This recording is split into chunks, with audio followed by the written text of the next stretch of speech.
C'est une découverte qui pourrait bien révolutionner la médecine. Imaginez une molécule complètement naturelle qui permettrait de lutter contre la douleur au même titre qu'un médicament de synthèse. Eh bien, cette molécule existe, elle vient de cet arbuste, communément appelé Nauclea latifolia, le pêcher africain. Et elle est aussi puissante que le tramadol, un médicament dérivé de l'opium et connu pour ses vertus antidouleur. Cette découverte, figurez-vous, a été faite au Cameroun par un laboratoire grenoblois dirigé par le professeur Hassen Boumendjel. Professeur, bonsoir. Merci d'être avec nous. C'est donc, pour bien comprendre, dans une racine comme celle-ci, que vous avez découvert un équivalent à la morphine. C'est bien ça? Oui, c'est bien ça. Oui, oui.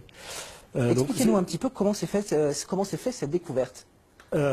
Ce travail a été initié en 2009 quand mon collègue, le docteur Michel Devard, de l'Institut des neurosciences de Grenoble, recevait dans son laboratoire un étudiant camerounais qui est venu dans le cadre de sa thèse de doctorat pour travailler sur cette plante, la Nauclea latifolia.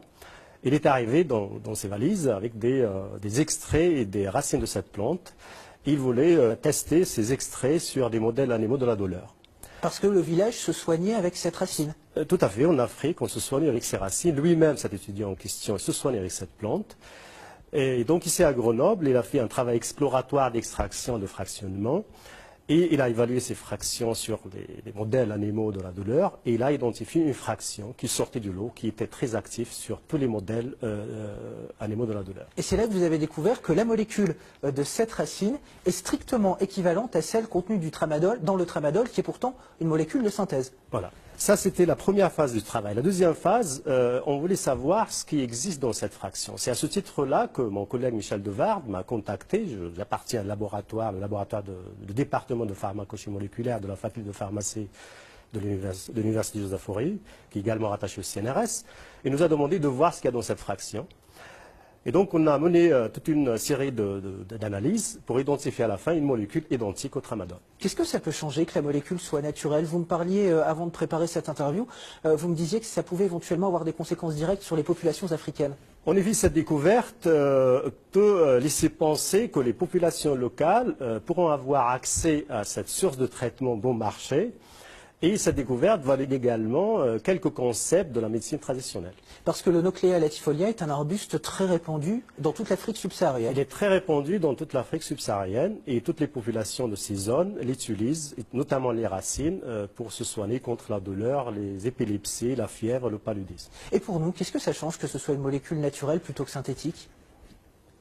Au point où on est aujourd'hui, la molécule qu'on a trouvée, elle est vraiment identique au tramadol de synthèse. Donc je dis que ça ne change pas grand-chose. Le vrai changement, ça va être pour les populations locales. Alors, le tramadol est connu commercialement sous le nom de Diantelvic, un médicament placé sous surveillance par les autorités, oui, notamment à cause de ses effets secondaires très puissants et aussi pour un côté psychotrope. Oui.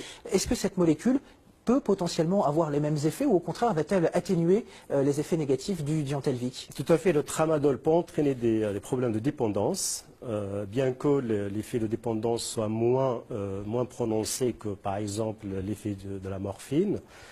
L'autre problème qui peut survenir en surconsommant les racines de cette plante, c'est lié à la toxicité des autres molécules présentes dans les racines. Donc cette racine est une bonne solution pour la médecine, notamment en Afrique, mais pour l'instant, pour nous, au stade actuel, elle ne va pas encore changer. Elle ne va pas encore changer grand-chose. Merci beaucoup, professeur, pour cette découverte et merci d'avoir été avec nous. Merci.